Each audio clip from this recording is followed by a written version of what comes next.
Why am I never satisfied? Why are we never satisfied? Well, it's a good thing that you're not, because that's the way that we feel the motivating force behind all development, both in the physical and in the spiritual hidden causative level of nature.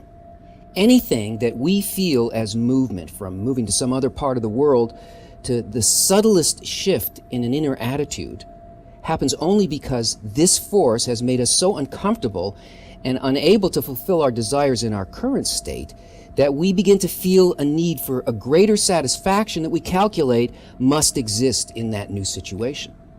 And we move just that far and no further. A person doesn't even move a finger or scratch their nose if not for this calculation. How to get the maximum amount of pleasure for the minimum amount of effort. It is the E equals MC squared of the ego. This formula is so pervasive that we never choose anything unless it's presented to us in that way. We only choose between what we consider to be painful or pleasurable, and we always choose pleasure. Either an immediate one or a big enough one in the future that we're willing to pay for with a little bit of suffering. But pleasure does not exist in and of itself. There has to be something opposite to it in nature before it can be sensed. We never experience anything as its essence, only by comparison. We feel light compared to darkness, warmth compared to cold, pleasure compared to pain. If there's nothing opposite to it, there is simply no sensation.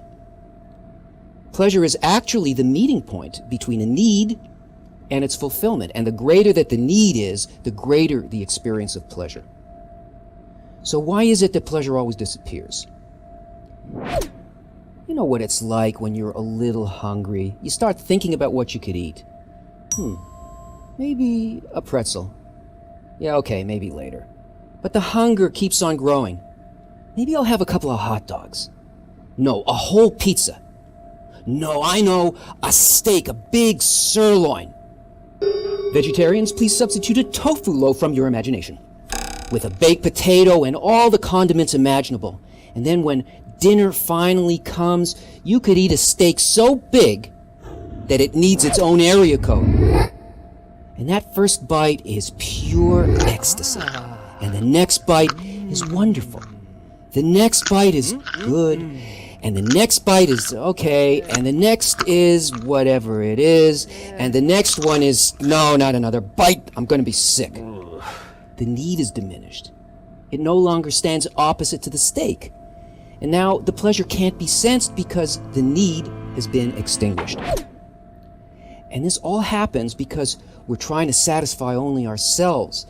And that egoistic desire is ultimately what makes human experience limited and physical.